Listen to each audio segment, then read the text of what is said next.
Wow, what an incredible night of wrestling action on both TNT and the USA Network. A bloody main event that was historic. The ratings are in, and more importantly, Eazy-E is in. That's right, the Hall of Fame has called to one of the most controversial and influential minds in all of wrestling.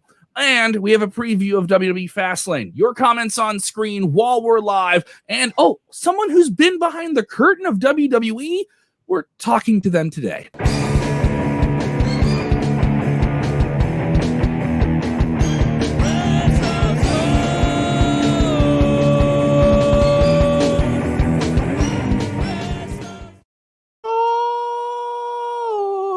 What's up, everybody? I'm Kev Kell. Joining us once again. We had him on last week. Seemed like people really liked him. Former WWE live event producer. You can see his work right now around the internet. Maybe at some future wrestling events in the future. Of course, he was sweet enough to put the logo up on the TV screens behind him there, and the World Arm Wrestling League warehouse. Mr. Jay Feliciano, how you doing, Jay? Good afternoon, Mr. Kellum.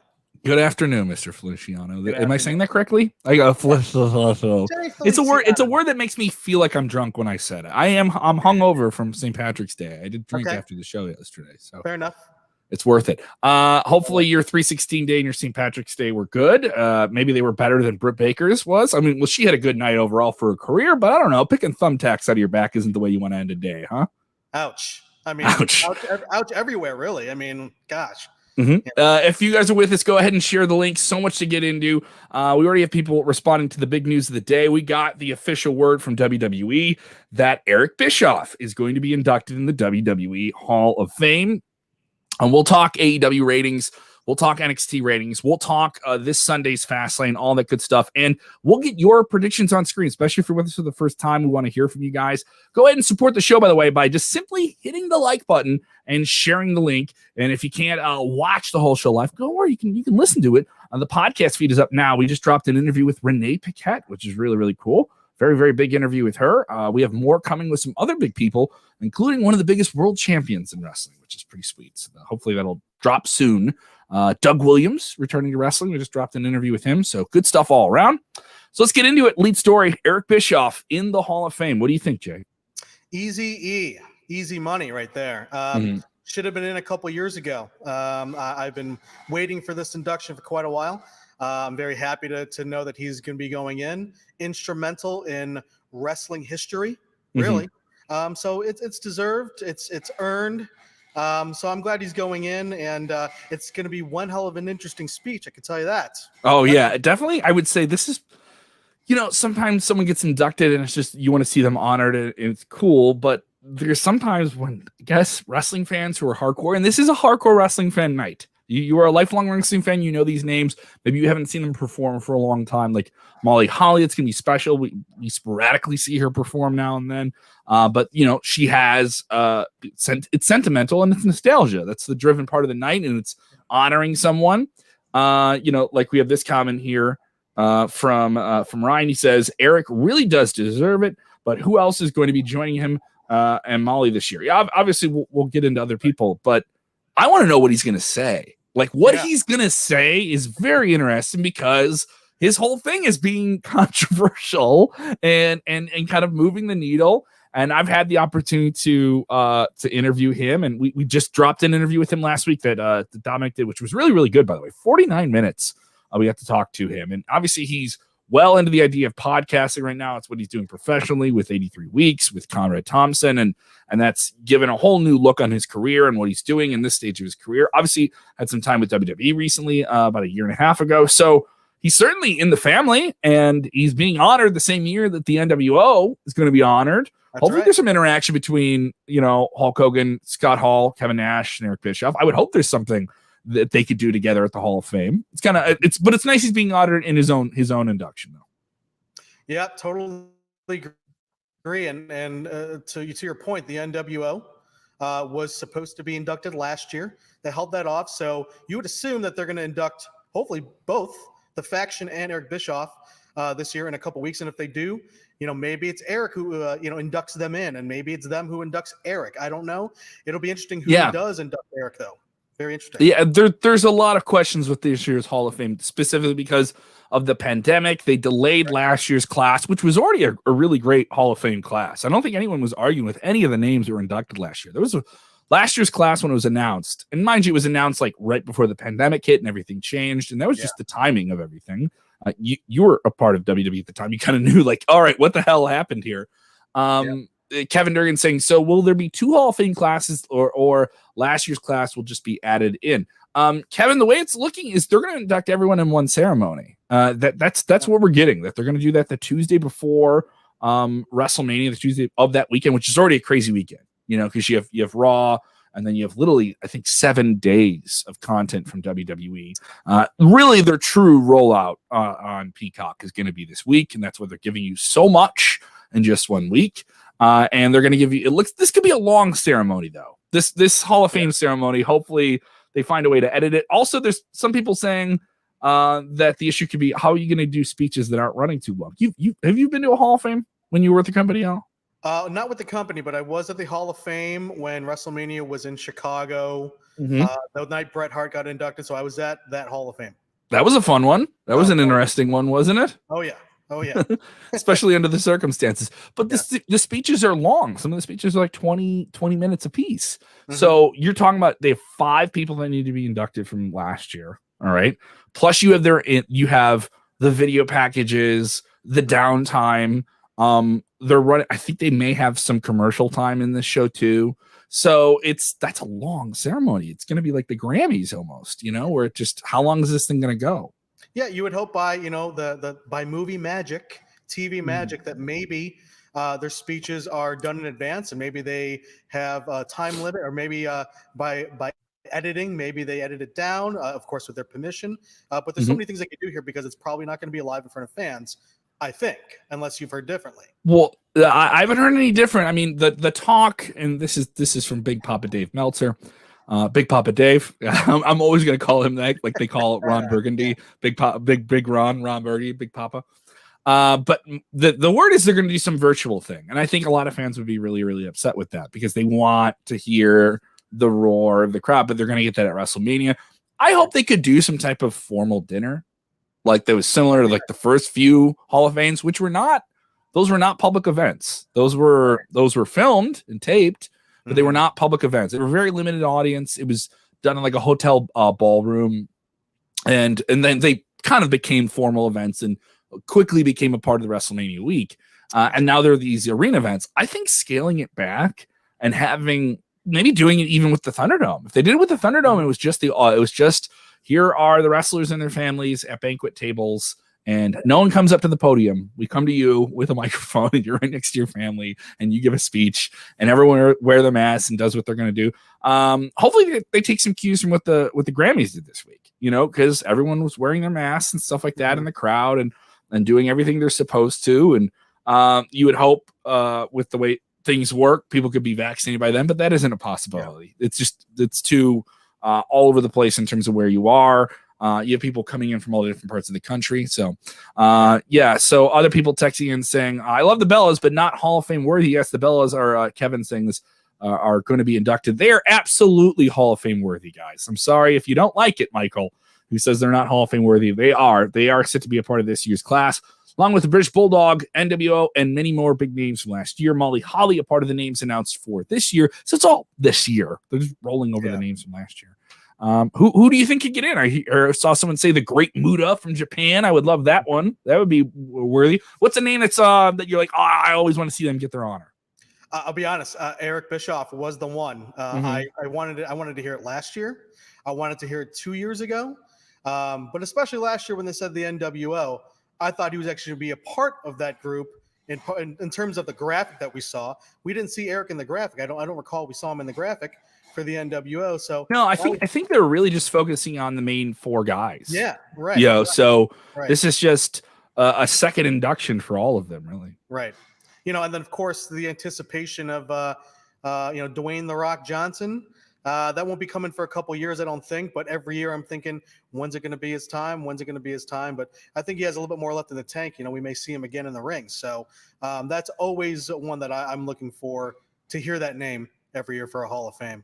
Mm-hmm. People saying Christian deserves it. He was teased for his AEW debut by being called Hall of Fame worthy. Well, don't think we're going to see that for a few years. And that's no disrespect to him. I don't think we're going to see that for a few years.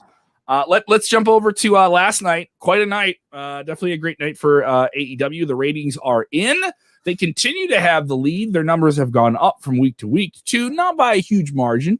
AEW's Dynamite drew overnight average viewership. This is overnight, by the way. Everyone just think this is the definitive viewership. No, everyone's like, oh, they didn't crack 1 million. They probably have 1 million by today or tomorrow.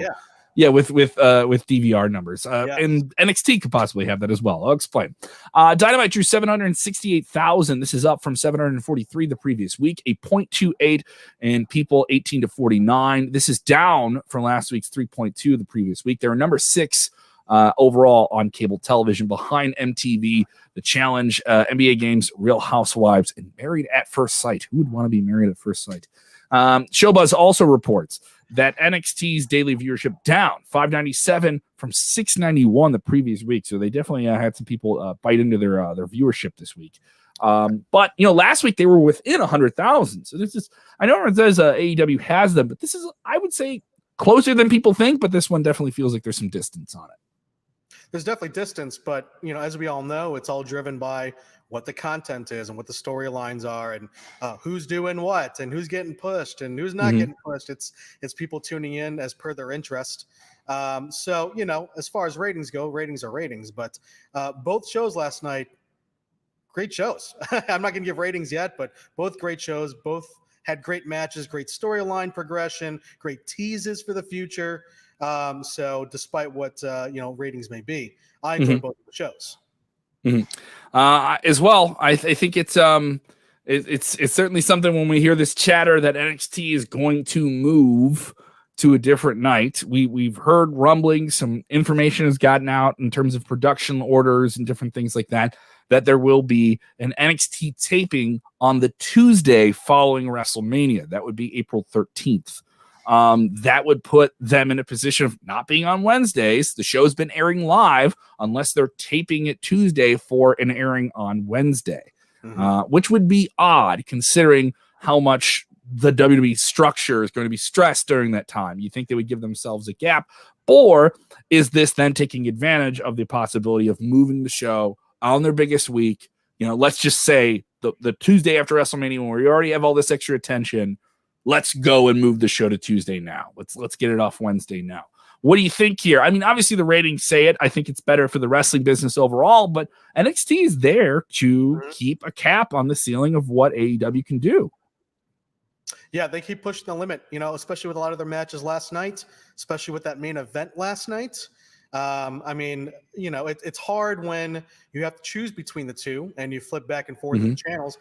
For me, have designed this awesome plan of having a Fire Stick and having a Roku on 2 TVs on each TV, and I could watch them actually on these TVs and behind me, really, and watch them side by side simultaneously. That's just me because I'm so smart that I put it together. I bet you many people do it. But I was watching both at the same time. But previous, when I didn't have 2 TVs or 2 sticks, I'd have to switch back and forth. Both main events were great. Yeah. I felt bad for the main event on NXT. It looked like Danny Burch has a separated shoulder. We don't know how serious that is. Shoulder injuries can vary in all different types of degrees. It was kind of clear on camera. I got to watch the match again today, because I'll focus mainly on AEW and I'll flip back and forth, right? Especially when I'm doing the show with John Clark. If you guys want to check out our post show, Dominic D'Angelo was also on it. And what I didn't catch the shot, but I caught it watching it today. It was kind of clear that they knew something was wrong. And it makes me think, like, that's a title match. You had Karrion Kross, who's going to challenge Finn Balor, the NXT champion, for the title at TakeOver one of those nights. They're doing the go-to trusted, you're going to be in a title program, so why don't we make you a tag team? I think it's sort of played out, but you can do it and make it work. They've made it work a couple times, other times not. I was wondering, though, they're taking on the NXT tag team champions here in Danny Burch and Oney Lorcan. Do you think they were supposed to win those titles? I had the feeling that they were. I mean, Scarlett set it up so well. Kudos to her, by the way. Promos were fire last night. She set it up so well to the point where I actually believed that, Finn was going to go ahead and have that NXT title on one shoulder, and then have the tag title on the other shoulder by the end of the night. I really did. Double champ right there, champ. Champ. Cross getting his getting his tag team title. So I really thought that was going to happen, and it didn't happen. So I was surprised pleasantly. I don't know. Could have gone either way. But yeah, I really thought that they were going to win. But the real story of the night was Britt Baker and Thunder Rosa. This is, I think, another rewatch. I watched the two main events this morning. I think it's the best Dynamite match they've had in terms of television on week to week. They've done some other ones that were like solid matches that felt like good, solid payoffs. They've done sort of like, we're going to do pseudo pay-per-view payoff stuff on TV, which is to some fans very gratifying if we're giving you the TV time, right? This felt like it could have been on a pay-per-view. It felt like a pay-per-view ending feud. They used all the gimmickry effectively. Nothing was underdone.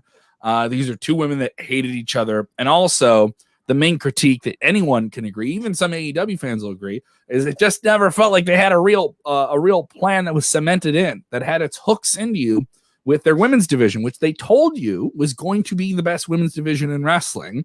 And many fans felt themselves saying, it's good, but it's not the best. And you have some things that just don't work. And they had the Nightmare Collective thing, which was like their first real significant creative thumbs down thing from fans. This has been thumbs up the whole way. Some people saying it's even bigger than your title, your champion, and Hikaru Shida. I have to agree. This is the best women's match they've presented. It was so goddamn good. And I loved it. A career making, you've heard this before. Who's told you this one? We make money with the face. Get your face on camera. How you react. How you make money with your face. And by the end of the night, they already had a T-shirt. They already had a T-shirt of Britt Baker's bloody face. So fast. They dropped it so fast. They had it up there that fast. How carny can you get? I love this. I thought that this was absolutely fantastic. Steven Chambers saying, great match, Thunder Rosa and Britt Baker. Absolutely agree. Thunder Rosa gets the win, but both of them won. Absolutely fantastic. By far the best match of the night. Brutal, I would say as well. Whenever there's color, whenever there's blood, at least for me, I get a little squeamish. That's just me when I see it. And it was written literally all over Britt Baker's face, that crimson mask that she was wearing. And on top of that, when she took out the thumbtacks, that really, really brought it over for me. I'm like, holy cow, they're doing that. I did not expect that. Huge surprise for me when I saw those thumbtacks. And that made the match even more, to a degree, hard to watch, but awesome to watch, because I'm like, they're really putting their bodies on the line. They're really, really committing to having the best match of the night, maybe even the a candidate for match of the year. And they were positioned to have the best match of the night. There were other matches on this show that I thought were consequential or could be cool. They did Cody versus Penta. I thought that was fine. It was a bit off. It was solid. Seems like they're definitely going to do more matches. I don't know why they gave Cody the clean pin right away, especially that felt hot shotty. They did the Good Brothers versus John Moxley and Eddie Kingston. That boiled down more into an angle after a clean pin, which I don't think they needed to do. So there were some wishy-washy things. This was solid. This was designed. It got the time. They did everything they were supposed to do. Rebel going through the table. They did all the gaga was just right. Nothing was too much. It's the porridge. It's the Three Little Bears. This one wasn't too cold, wasn't too hot. This was perfect. Absolutely perfect. And they needed it. The women needed it in the division. They really, really needed it. And they can go in some very new directions. This throws a bunch of gasoline in the tank for the women in AEW across the board. It inspires. I'll tell you that much. I mean, I bet you a lot of the people in the locker room, a lot of the people backstage watched that match and said, all right, it's time to really take it to another level here. And these two individuals, these two pro wrestlers are going to do it for us. So that women's division, I think, has a lot of great stuff coming their way. I really do believe that. Text coming in, Derek sending in saying, when she put on the glove, of course, Britt Baker puts on her surgical glove to apply the lockjaw, and a face full of blood. That had me thinking, are they really going to allow this? Well, they were doing it. They went there. I've never seen women. I think maybe there's just this aesthetic all right, of men bleed in wrestling, but women don't, which is, I still think, ridiculous. Women can go and bleed in wrestling, and they obviously did last night. Both Thunder Rosa and Britt Baker bled buckets last night. That is certainly a different look. It looks different. It feels different, but it feels very wrestling, doesn't it? Yeah. I mean, again, when the blood comes out, when there's color there, at least for me as a fan, I am worried, but I am excited just to see it because, they know what they're doing in there, especially when there's blood. They know what they're doing ahead of time when they know that they're going to bleed, or if they just bleed accidentally, they know what's going on. They're professional wrestlers, man. Yeah. It's not ballet, brother. It's not ballet, brother.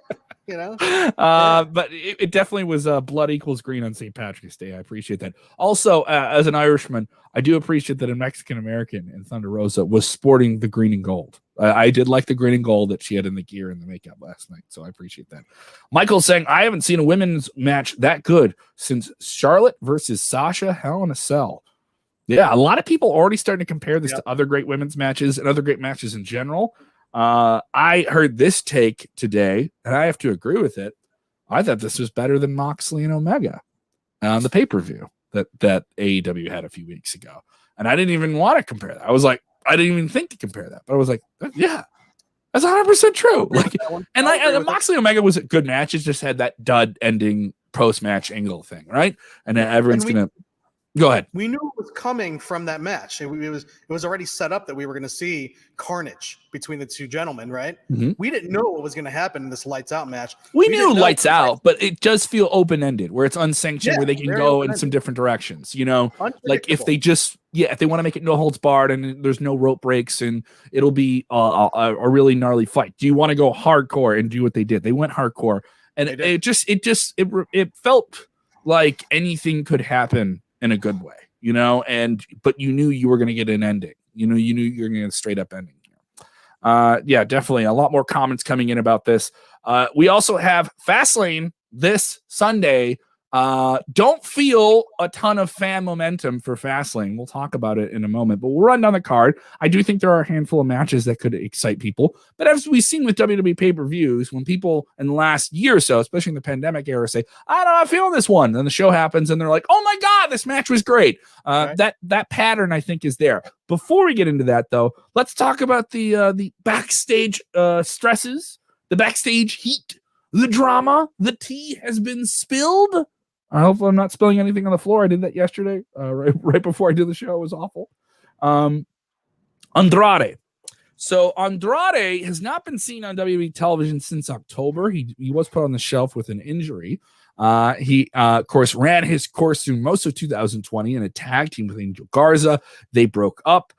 He is, as many people know, in a relationship with Charlotte Flair of WWE. And last week it was reported that he asked for his release from WWE, that he wants to get out of the company and get out of the WWE business. What do you think? Because he's confirming it today on social media in a tweet where he stated, the rumors are true. I don't know what the future holds, but I want to make my dreams come true. Thank you for giving me so much support these last days.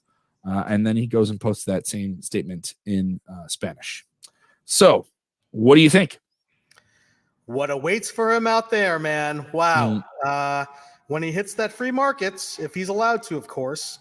Sky's the limit. He planted his feet in WWE, was on a huge platform on WWE television. And he was a made man when he came up to that main roster, when he came to Raw. Gave him a big push, and of course we see where we are now with him. And of course, as a fan, I want everyone to succeed, of course, storyline or not. But again, what awaits for him out there in the world with other organizations? I'm excited for him, and I know I'm gonna be following him no matter what from this point on. Because I want to know what's going to happen, where he's going, and what his decisions are essentially going to be, because the ball is in his court if he's able to leave WWE. Yeah. There's plenty this guy is capable of doing. Plenty. Big star. He has the pedigree on him as the Sombra from from Mexico. He could go there and play arenas, I think, before the end of 2021 if he wanted to. And that's another thing about you go to Mexico and they have 2 major televised groups there. The pay is better than people think it is at that level. And then once you're a made guy in Mexico, you are made for a long time. There is a lot of that. There's much, especially when you're from a family, you are into the business for a long time in that regard.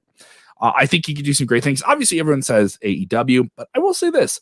I think AEW has a lot of talent right now, and they have a lot of people that they need to flesh out here. They haven't, I mean, they do have those secondary web programs, but I think those are more developmental programs at the moment than I would say one where a big name guy can come and do those things. I think the real money would be for him in Japan and New Japan Pro Wrestling. I think he could definitely be something interesting on the Tokyo Dome card. He could be a part of LIJ again, which he was in Mexico. Him and Naito could have some cool matches. They want to break up that faction. I mean, there seems to be a lot more money matches for him in Mexico and Japan than I would say in AEW, where I feel, I'm not saying I don't know it for sure, but I feel he could get lost in the mix after a big debut. He could be a Miro. I don't want him to be another Miro, where he's a guy who's in a tag team and you want him to be a single star. Yeah, despite the booking in my head right now of the dream matches that I'd love to see him in with the superstars of AEW, I would actually say Ring of Honor is probably a great place for him as well. Yeah, there's some great matchups there for him. You make a great point. There, you know, I could see him and Mike Bennett just tear it down. I'll tell you that much. You got Roosh there. You got PC. There could be something different with him in PCO. There's a lot of big matches for him in Ring of Honor. I think our very own Colin Tessier does the recap of Honor would agree with you on that. He'd be rooting for that one as well. So, but I don't see WWE giving the release. And this type of market with the type of people they're signing and they're kind of shoring up. Some people say, oh, they're hoarding talent. I've heard people say that. They're hoarding talent. They're not doing anything with them and they're just signing them so they don't go somewhere else. I don't think that's exactly true. I do think they have a huge enough system where some people are just not going to be featured the way you would like them to be. There are haves and have-nots. We're already seeing it in AEW, guys. You know what I mean? Like, we're already seeing it there where they have they're starting to have a deep roster and there's plenty of people. They have a tier system there. They've been open about that. Here are people we have signed at this level, this level, this level. We have some people that are signed just for dates, you know? And so, you know, there are haves and there are have-mores in AEW as well. So, and then Japan, you get breaks. You know, people like the lifestyle of Japan because you go there, you're there for a little while, you get to, you know, come down a little bit. It's not like go like WWE is going to be. You know this. They're going to be that once they can be that. They want to they get people back on the road. Seems like it's a very odd time, but I just don't see WWE letting him go. I think whatever. We don't know the terms of his deal. Right. Are they going to let him run that deal out? Are they going to do, now we're going to let you go at the end of your deal so you have another 90 days that keeps you in your non-compete, the traditional non-compete clause, which may or may not be there, but no one knows because we don't know the terms of his deal. So there's no time frame for him to jump to another company right now. I don't see him being a part of WrestleMania, especially with these terms. There's plenty of really talented people that you're not seeing on WWE television right now. Aleister Black is in that camp. Yep. Obviously, his wife, Zelina Vega, left the company under some tumultuous circumstances because of the third-party Twitch thing she wanted to do. Other people talk about, oh, he wants out or something like that. We can't confirm that, but Andrade's putting it out there. I want out of the company. I said it. There's several other people that did this when AEW was starting up. Obviously, everyone's going to say he's going to AEW, but we don't know. There's a lot of unknowns with this guy whose face we know. It'd be interesting if you put the mask back on. I don't think many lucha guys would like that. Once the mask is off, you take it off, but you can do some interesting things. There's going to be some interesting things for Andrade in 2021, I think. So we'll see. Unless he's under contract for the whole year. He would lose a whole year of his wrestling career. Yeah. That would be real bad. Before we jump into running down the Fastlane card, the tickets for WrestleMania go on sale. Finally, this was supposed to happen this past Tuesday, but was delayed. There was some back and forth about how many people could be at WrestleMania. We reported yesterday, thanks to our friend John Alba at Spectrum Sport, that there will be 25,000 people is the cap for this year's WrestleMania. WWE was shooting for 45, which would have been 75% capacity. Some people saying that's too much. Some people saying that maybe even Tampa Sports Commission said that was too much. Can't confirm any of that, but we can confirm 25,000 fans. That's a lot of tickets. $35 lower price. Then you get your ringside tickets at the big money price of $2,500. The pre-sale is going right now. You can get that at WrestleMania.com/presale. That's WrestleMania.com/presale. That started today at 10 a.m. Eastern. How quickly does WrestleMania tickets sell out tomorrow, John? Jay? I mean, hottest ticket in town, right? Hottest ticket in the country. This is going to be the hottest ticket in the country, right? Yes, it's going to go. I mean, I'm not even going to try. Not even going to try. 25,000 people is a lot of people. I do want to impress upon the fact that arenas across the United States, one of the biggest arenas is in Chicago at the United Center, 23,000 people.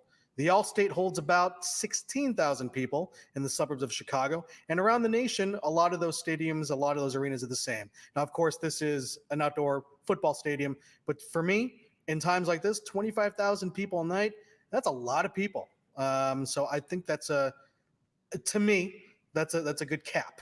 I like that number. Anything over than that, I'd be a little worried on how they can execute the safety guidelines of more than 25,000 people, but 25,000 tickets, they're going to go fast. So you think the logistics of doing 45,000 would have been too hard to do? Also, you're doing 2 nights. You're doing 2 nights of that. In and out, the health check-in. Yeah. It's worth noting. Alba also added this, and we noted this yesterday. Face masks will be required. Yeah. The tickets will be sold in pods, similar to what AEW is doing, but obviously on a much larger scale. This will be in a football stadium that houses 65,000. There'll be plenty of open space. How are they going to fill that negative space that it doesn't have seats in it? That isn't to be seen. Some people speculating that there would be, the fill-in, the paper fill-in chairs that the Super Bowl did. A lot of Super Bowl things are going to be done at WrestleMania. Yeah. But also, like, you have an entire, like, end of the stadium is going to have a stage on it, So I think this will look better than people think. Yeah. I think 25,000 is still a really, really big crowd. Okay. That is still a massive crowd in the pandemic times. Now, obviously, WWE wants the record-breaking thing. They want to have the first big sports and entertainment event during the pandemic. Look what we did as a company. And here's the thing. I think you're already doing that. Whether or not you're breaking a record, I think WWE is going to get a lot of attention for simply having 25,000 people at their event that is on par with the Super Bowl. All right. Like they're on par with that. They don't have to be bigger than that. I think that's awesome. I think this is like, if everyone's like, this is going to suck and they're not going to sell these. I've heard some people say that they aren't going to sell this out, that they're not going to sell these tickets. I was talking to a ticket broker yesterday and he thinks maybe what's that secondary market going to be like? How are the tickets going to be sold? Are you buying tickets for one day? Do you know what matches you're getting? So there is a lot of logistics with it. For me, the main event is fans. The main event is live fans at a wrestling show, and I get to hear the roar of a crowd, okay? A real crowd, all right? Not a virtual crowd. And God bless the Thunderdome and all that. Give me real people. Give me people. Give me humanity, all right? What you've heard this is that old Freddie Blassie voiceover they did for WrestleMania, the triumph of the human spirit. This is the triumph of the human spirit in the entertainment sphere. I hope that first responders get some hookups on this. I would hope that some essential workers get some hookups on this. I'm not saying that has to be done. I haven't heard anything about it, but I mean, if you're a fan internationally, I think you're kind of bit here. I don't know how you're going to get into the country to be able to get these tickets and get to this event. I do think they're going to sell fairly quickly. And if they don't sell out tomorrow, I think they'll sell out over the weekend. Yeah. And to your point, Kevin, I desperately miss going to a show, any show, and seeing people who want to have the same experience I want to have. Standing next to them, and for having them stand in front of me, just having people around me, being around people, enjoying something live. I desperately miss it, whether it's pro wrestling or a music, a concert, a music show, or if I'm a DJ on the side. I miss DJing in front of people. I miss performing. So to your point, that is the main event: is people tuning in on Peacock to watch WrestleMania, but also have cameras pan to the crowd and seeing live crowds enjoy wrestling. WrestleZone enjoy wrestling. Exactly. Enjoy wrestling. Oh man, it is definitely a solid time here. Yeah. I had to tell someone I want a spot. I want a spot. Yeah, I want a spot on the mic. Sorry, I had to text somebody about that. Trying to get on open mics again. I get to go to open mics again during the show. Don't mean trying to do things like that. People want old school venues in WWE. People want to see them. That's Xavier Woods. I don't think that's really Xavier Woods texting us on. I don't think so. I don't know about that. Maybe it's just a fan. Old school venues in WWE. Yeah, I can see WWE doing some different things at live events. Let me ask you about that just before we jump into a preview here of Fastlane, which I know I've been teasing. You worked in live event producing for WWE, specifically what they would call house shows. What do you see WWE doing with house shows? I mean, it looks like we won't see them in some way or another until 2022. If there are live events for fans within 2021, those events will be mainly for television or network specials. What do you think those events could be? Could WWE do something different? There was talk of them in 2020 saying, oh, they need to do something different with the house shows to make that experience special and different from television. What would you do? Because you were producing these events. You saw what they were like. I've been to a handful of them. They're really fun, but they definitely feel like this isn't TV. And I'm not taking anything away from those events, but this isn't television. What do you think they can do for events like that? Because WWE is a multifaceted company. There will be a demand for them to get back out on the road when they can, right? Mm-hmm. Well, putting my own personal career objectives aside, as a fan, if I'm thinking about this as a fan, I want WWE or anything live to come back to my town. A thought that came into my head was residency, going to other towns. Setting up shop for a month, maybe throwing a couple shows out there in the same arena, seeing how that goes, testing that market, and maybe even not going to arenas, maybe going into smaller venues. Smaller venues like Capitol Wrestling Center, replicating that, putting that somewhere in Las Vegas, putting that somewhere in California, in New York, in the middle of the country, in Chicago. That way, all this is just a test to see how everything goes. Especially with social distancing guidelines. For me, I think we talked about this a couple months ago.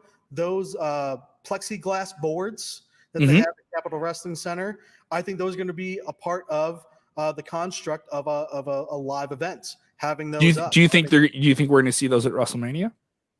I'm not too sure. Depending on how they can safely put and place fans.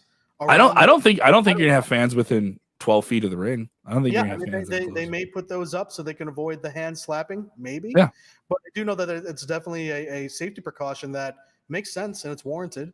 So if and when, I'm not going to say if. I know in my heart, deep down in my heart, and everyone else does, that live events will come back. WWE, AEW, Impact, Ring of Honor, New Japan, everyone, all the independents, we're all going to come back at some point, hopefully sooner rather than later. And when we do, I think that WrestleMania is going to be the one show that everyone's going to look at and say, what can we take from that? How can we copy that? Because that seems safe. How can we make that a part of our playbook so that we could run live events and get back on the road? But to answer your original question, I think residency works. I think you go into a town for a month, see how smaller shows go, do that in other towns. Maybe your big the crowd comes to you. We don't go to the crowd. Exactly. And then test that out too. Again, at the end of the day, we all got to be safe. We all have to be responsible. And so do the companies putting this together. Do you think that would be logistically easier just in terms of producing the event and the type of work that you would be doing in terms of, we have the ring. We don't have to take the ring down. We have to move it. We don't have to change anything. It's just tune up, make sure we're ready to go. Everyone get in the ring, do the rehearsals. Kind of allows you to do a little bit more things to the live event themselves. Do you think that works for television as well? Do you think they go that route with TV? Because they've already been in that mode now for a year. We know they're going to stay in Florida through at least, we know there's some talk of them having another venue past Tropicana Field, though they haven't officially confirmed it.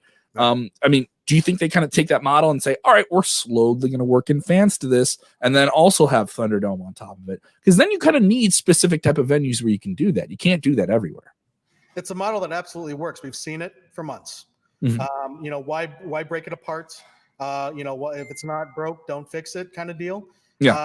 I could be wrong on that one because obviously WWE, the machine, is very ambitious and they do a lot of great things because they have a lot of great people behind the scenes, you know, with creative thinking on how to get around a lot of these challenges. So, but yes, it does make it easier and it does work, especially if you don't have to take down things.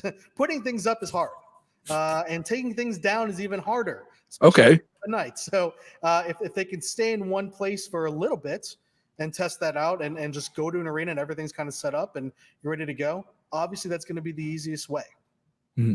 Now we do have to talk about how the pandemic world has kind of played into the live entertainment world in sports as well.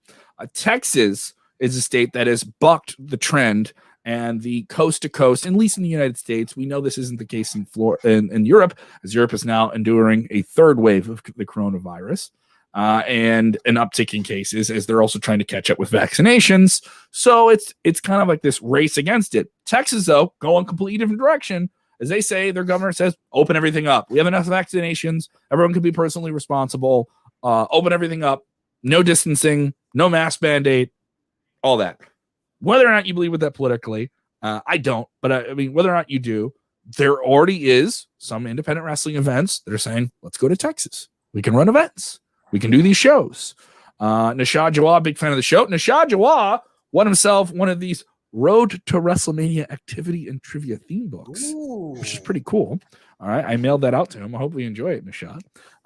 He goes, Toyota Center in Houston, where he's down in Texas, is starting to host events at half capacity. So, I mean, you may have Texas saying, yeah, let's open stuff up. Let's do a Rangers game with 45,000 people. It's going to be more than WrestleMania. Someone online is going to be saying, oh, look at you, Vince. You want $45 for the Rangers game? Shut up. Everyone's trying to do whatever they can do right now. Dumbasses. There's going to be plenty of people doing that stuff too. But the case here is, does WWE see that for lack of a better phrase, that low-hanging capacity fruit that is Texas and says, let's go to Texas? I don't see them doing it. I don't see them doing it right now. There's a lot of red tape in touring, not just with wrestling, but with any touring group, any touring entertainment, an artist, a band. There's a lot of red tape when you're going from venue to venue, from town to town, especially these bigger stadiums, these bigger venues, these bigger arenas. So, you know, it's not easy for someone like me, someone like you, Kevin, or anybody to speculate how easy it's going to be with that low-hanging fruit of, oh, we can have live events there with no cap. It's not easy for us to say because and I don't think the optics of it are very good. I don't think it looks good to be doing it right now. I do think what they're doing at WrestleMania is safer. There's no green light go moment. There's no moment where everyone's going to be good to go, got all your shots, got all your papers, let's go. There's no moment like that, and there's not going to be. And there's going to be some parts of the country that have it. There's going to be rural parts of the country that don't. There's going to be there'll be a major city near the end of 2021 that is still waiting to get all their people vaccinated and can't open up their arenas and can't do those things. And there will be haves and have-nots. So just like when you complain about your favorite wrestler not getting a match, he or she didn't get a match, that will be the reality, and you'll have to book events around that. And that's why I think the residency thing is a better idea, because then we can go in an area where things are safer and we can sell tickets locally and do them at a small scale. It'd be interesting to see a Raw or a SmackDown in front of a smaller crowd and have it be all right, we don't have 10,000 people. We have a mixture of the Thunderdome and 3,000 people or something like that. I'm down for these new things. I think it's cool. Test it, because then you got real hardcore fans. Then it's a different experience. Everyone gets a great view, that type of thing. Other people with different crazy ideas. People saying deep fake crowds. Don't think you're gonna get deep fake crowds. Did they try that in Major League Baseball? Didn't they try the edit in? I think they did. Yeah, it was either that or football. I can't remember. I don't think they stayed with it though, because people were pretty down on the idea of a CGI animated crowd. I don't think people were fans of that, right? Millions of deep fake Kevin Kellums. Just everyone doing this. It'd be just like the Thunder Zone right behind me. That's exactly it. We're blowing out the budget in the Thunder Zone. Yeah, man. You know what I mean? Overhead there. I can't even get it in HD. This is still like, you know what I mean? Look at this. Can't tell anyone. You're learning, man. Technology, technology. Yeah, you are one of these red dots. You are representing us. I'm there. I love it. All right, so let's get into Fastlane here. Fastlane is this Sunday. This is an important event. This is kind of the I would say dry run for what WWE is going to do with the Peacock network. Peacock is NBC Universal's streaming service. I am doing, I want to say tomorrow, likely, a kind of how to get you ready and jump over to the Peacock network. I'm hoping to do that over the weekend before March 21st, this Sunday, Fastlane. This will be the first event on here. This is an important event. Obviously, you want to get the kinks out before WrestleMania, right? Of course. Last pay-per-view before the big pay-per-view, right? Mm-hmm. So, and the storyline progression here, we're going to see everything solidified.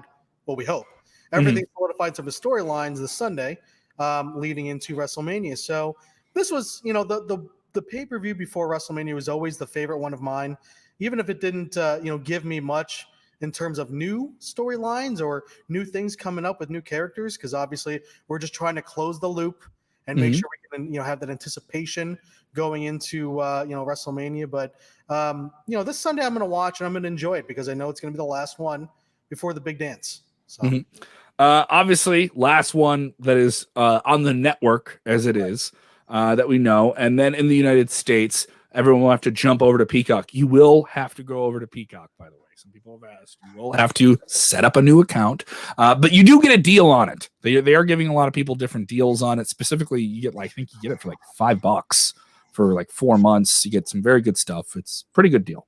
We'll do a video about that, explaining everything here.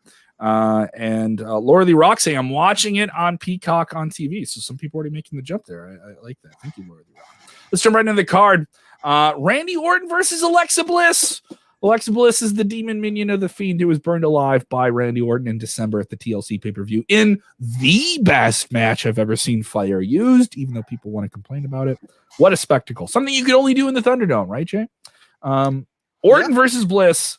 This is more just an angle. We're not going to see a 100-something pound Bliss actually wrestle Randy Orton. You never know, right? But I do know that when I heard that this match was going to happen, I said to myself, oh, thank God we're going to see the Fiend. Finally. Are we? I don't know. My gut instinct is this is maybe the reveal, or maybe it's on Monday. I'm not sure, but I really do hope we see the Fiend this Sunday. I miss him dearly. I miss him. I want him back. We'll see. Definitely, I mean, amongst casual wrestling fans, he's the character I get asked about the most and has been for years, especially with the casual fans. So like who pop in and out and only watch Raw or something like that, or they only watch SmackDown. Even if they don't even watch the show he's on, they're still asking about him. Yeah. And he's been away now for a significant period of time, and you burned him alive, and maybe they're going to do some new version of the character so they can sell some new merchandise. Freshen it up. Yeah. The new incarnation of a monster. This isn't going to be a match. This is an angle. But the thing is, you've done all of these shenanigans. You've done Alexa Bliss takes over the Thunderdome screens. Alexa Bliss makes him puke up the Papa Shango goop. All right, gave him food poisoning. And throwing fireballs. Right, and they burned what gimmick? What stunt? What thing can they do? They have to do some gimmickry that gets people talking about this angle, because we're getting Fiend versus Orton at WrestleMania. We're getting that. They got to do something though. It has to be a big angle that goes, and I think they want to do something like that, especially on Peacock, that creates the spectacle of a WWE pay-per-view. But they're already kind of doing it on TV too. It's kind of a hard thing to follow. Like if they did the Fireball this time, maybe that'd be cool. If they did the Thunderdome takeover, maybe that would be cool. But this isn't going to be a match. Don't think you're getting a match, guys. This is not a match. This is you will get an angle. that is what it is here. Let's get into other things on the card here.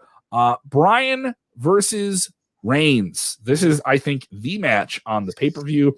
Universal Champion Roman Reigns is furious that Daniel Bryan is in his way, he's just being annoying, having a dream. I already beat you when you'd already just wrestled and won an elimination chamber match. I took advantage of it and I choked you out. This is a waste of my time. Let me just focus on Edge. That is his take on this. I'm the head of the table. I deserve this. You're disrespecting me by even challenging. You're that hubris he has is so awesome. I love this angle more than people are giving it. Maybe I'm just impartial to Daniel Bryan, but I loved when they were going to do a contract signing, right? They were going to do a contract signing, and Reigns was so annoyed with it. And like, this is such a, and Daniel Bryan just went off. He's like, am I the new head of the table now? If I'm pissing you off, does that make me? And he was just like, he just kept going and going and going. And it was one of those promos where it made sense that someone wants to cut you off, because Daniel Bryan's thing is like, who the hell are you to tell anyone that they can't challenge you? Like, who are you anymore? And I loved that idea. And also, I do think the Edge promos, as Edge is kind of waiting to see who he gets to face at WrestleMania, I thought Edge, his promos weren't as dialed in as I would have liked. Where do you think this thing drops here? Reigns versus Bryan. Do we get some shenanigans that shake up the picture of WrestleMania? I mean, I think we have to, right? It to me, and maybe to a lot of fans, this could look like a setup for a triple threat at WrestleMania, or maybe not. But the fact that these three people are interacting with each other right now, weeks before WrestleMania, says that this Sunday, they're going to be interacting in a big, big way together in the ring, or with, again, shenanigans outside of the ring. Mm-hmm. But also, let's move it back into the whole matchup. Bryan versus Reigns. I mean, that's a stellar matchup anyway. That's a match people thought we were going to get at WrestleMania this year, sometime in December, November. We were talking about that. Right. You know? I mean, that storyline is great on where they're going. But you add Edge into the mix. I think it's going to be combustible this Sunday with those three, and those three, being in the ring or outside of the ring, whatever it may be, but interacting together and having it really come to pass on what we're going to see at WrestleMania. So it's going to be a good match. I hope it ends tonight. Really, I hope that's the. I think it's the right way to go. I do think it's the biggest match on the show. It's the right way to sell the show in terms of you're going to see something happen that's definitely going to have a WrestleMania ramification to it. Ideally, I think Daniel Bryan has got him. He's figured something out. He's got him, and he's going to cost him this. And something happens. Shenanigans keep Daniel Bryan from being in the main event of WrestleMania, which they effectively did 6 years ago. And I don't think it was broke then. And I don't think it's broke now. Where you stole this from my guy. My guy was supposed to have this big moment, get the rocket tied to his back, take the title, and take on Edge, right? But you stole it from him. They did this with Kofi Kingston, and everyone got so mad. And guess what? If you get mad, it worked. It worked. You're going to get worked on Sunday with something. Ideally, I don't know if a triple threat is the way to go. I still think you have Edge versus Reigns. But Daniel Bryan gets the winner the next night. That's what I want to see. I want a 2-night title program play out at WrestleMania, where it doesn't matter which one of you, I get to say the opportunity is now mine, because Reigns, you pulled some shiz. So I got the winner. I get the winner. I think that'd be kind of neat if they could see something play out there. Edge will take on Jey Uso this Friday on SmackDown. In the build up to this, and obviously I think we're going to have some Edge presence at the pay-per-view as well. Edge, his first match back on TV in quite some time, his first match back on SmackDown in well over 10 years. I'm still glad that we get to see main event Jey Uso. I mean, it's been so consistent over the past couple months with Jey just getting skyrocketed to the top in terms of where he is on the card. Again, he'll be a main event again this Friday on SmackDown. So of course, I want to see Edge. He hasn't been on SmackDown in a match in years, but main event Jey Uso, man. Main event Jey Uso. Good. I think it'll be all right, and Jey Uso is going to take the pin. He hasn't won a match since November, but he has great matches, guys. So I don't know how you main event when you keep losing matches, but that is the case. Sure. So let's talk about this. I think sometimes WWE gets something good, right? And they want to immediately do it a whole lot because it's really, really good. Isn't that a great thing? And you saw this quite a bit, right? Drew McIntyre and Sheamus. They've had some very, very exciting, hard-hitting, probably some of the best televised matches on Raw in the road to WrestleMania. They have been a highlight of Monday Night Raw, even when many fans are critical of Monday Night Raw. But it is undeniable the physical chemistry that these two guys have coming up in the business together, legitimately best friends. Some people thought this would even be a WrestleMania match. McIntyre is set to face Bobby Lashley in a scenario that was just kind of like put together. But he still has to face Sheamus this Sunday. Hasn't Sheamus already gotten McIntyre ready for WrestleMania? I think so. I mean, with the matches that they've had, but also the storyline behind them, the history. I think there's no denying the fact that these two guys work the best together. They really do. They probably have the best matches they could bring out of each other in recent memory, at least for me. Their chemistry is just so good, especially on camera. They know what they're doing in there together, and they're just, they are clobbering each other. You could see it. You could almost feel it through the screen. Yeah, this is some New Japan strong style stuff, man. I don't think there's anyone that hits harder in WWE than Sheamus. There's just something that he does with his hands and feet, and it looks hurtful. You're never getting a light night with him. And type of hit, So those two together right now, I think they're gold. What will happen at WrestleMania? I don't know, between Drew and Bobby, but for me, if there is going to be a triple threat at WrestleMania, I want to see that triple threat. I think the triple threat of Lashley, Sheamus, and McIntyre would be more exciting than the other scenario, where I think a singles for Edge is the ideal, because it lets you focus on him. He's been back only at a handful of events. It lets the big star be big, right? Mm-hmm. These are all big stars, I think, together. I'm not saying that they aren't. And this also allows for the opportunity coming out of Fastlane, big show WrestleMania, because so much of the Fastlane creates WrestleMania, right? Yeah. I would say it really lets McIntyre have that moment that he was supposed to have last year. I think that's a given. I don't think that's a bad given. I think it's a good moment. He was the guy who held it together. This guy got COVID and was the WWE champion and powered through probably the most challenging time to be a champion, and did that great organic moment where he reached out to the camera and said, I can't be with you, but I can feel your presence. He worked that camera awesomely. He worked it. I loved it. If you're him, you get that screenshot, you put that up in a frame, you put it up in your office. That's a memorable moment. Yes. Probably one of the better moments during the pandemic, when he figured a way to do things. Now, WWE's talking about that a little bit too much. I've heard some rumblings of people saying that it's maybe a little bit too obvious, and they always love a good old Swerveroonie at WrestleMania. You really want to break some hearts in the McIntyre household. You don't give him his big WrestleMania win moment. Bobby Lashley, I think, you could really upset some people too if you take the ball off him so soon.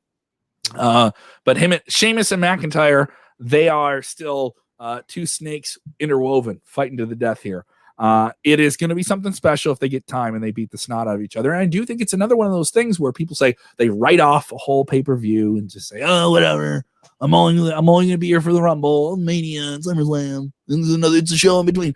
These are the shows that I think exceed people's expectations. Hell in a Cell did that this past year, really did that. Survivor Series, I feel, really did that. And people came out of the show saying, wow, this is so much better than I was expecting to get. Also, this is the first show on Peacock. It's not WrestleMania. It's this show. And I do think we're going to get some big headlines out of the show. And I do think this is one of those matches that will surprise people.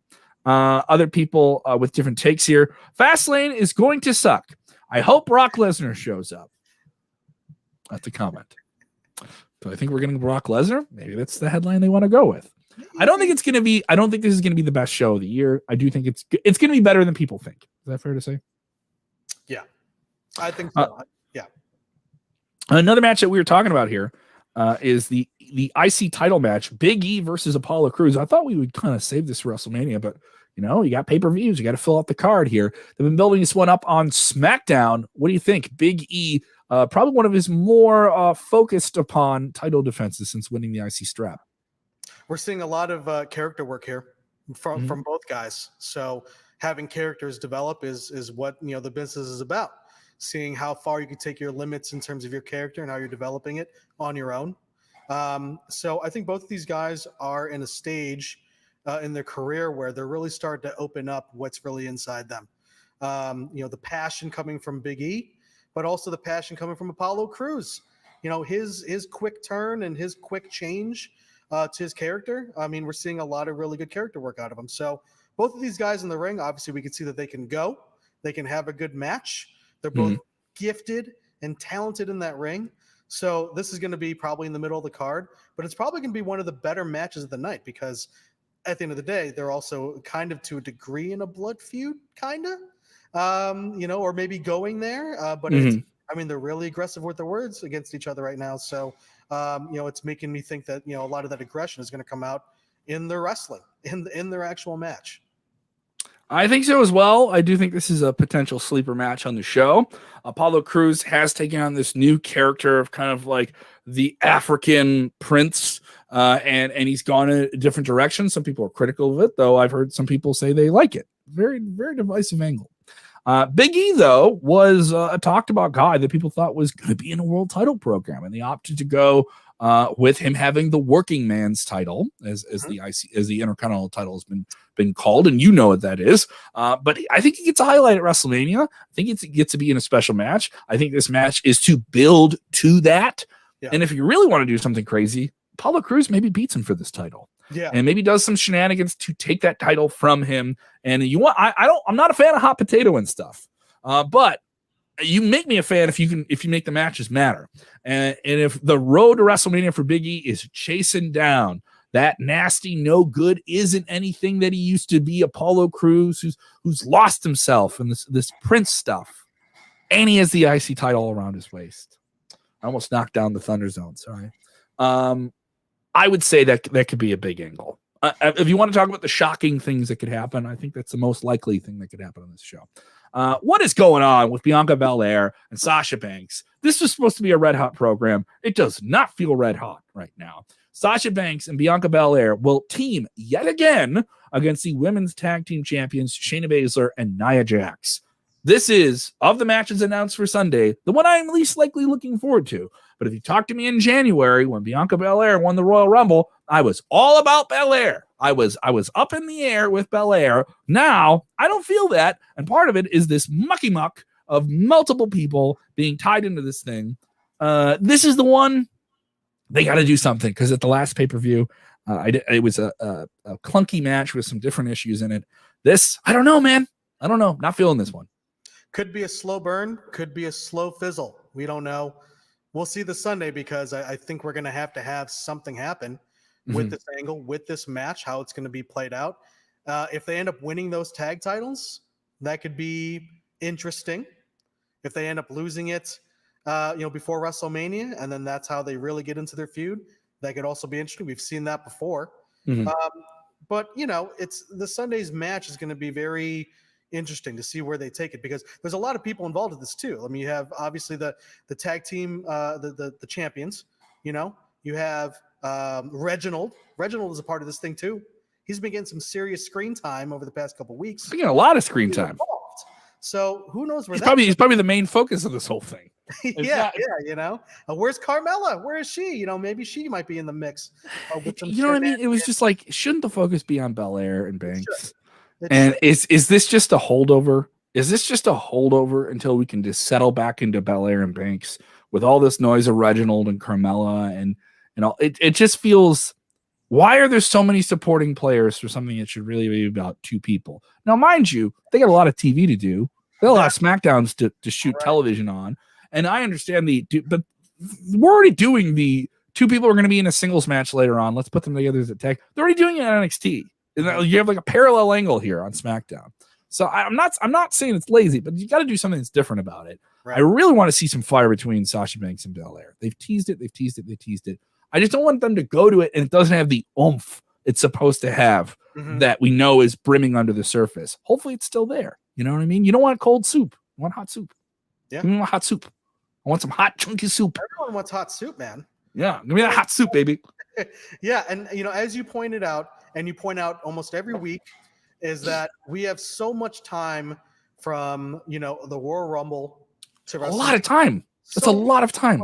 There's so much TV. Yeah. So much to write. There's so much to develop.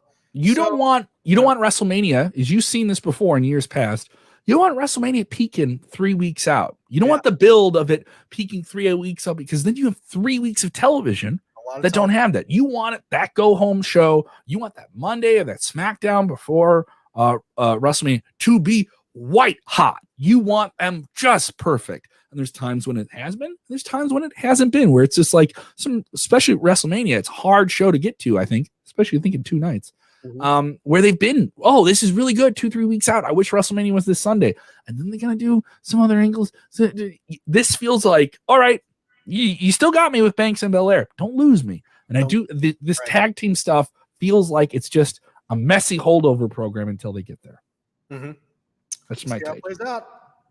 That is what they have announced for this show, which is scheduled to potentially be 4 hours. I don't know if it'll be 4 hours. I don't think we're getting a 4-hour Fastlane pay-per-view.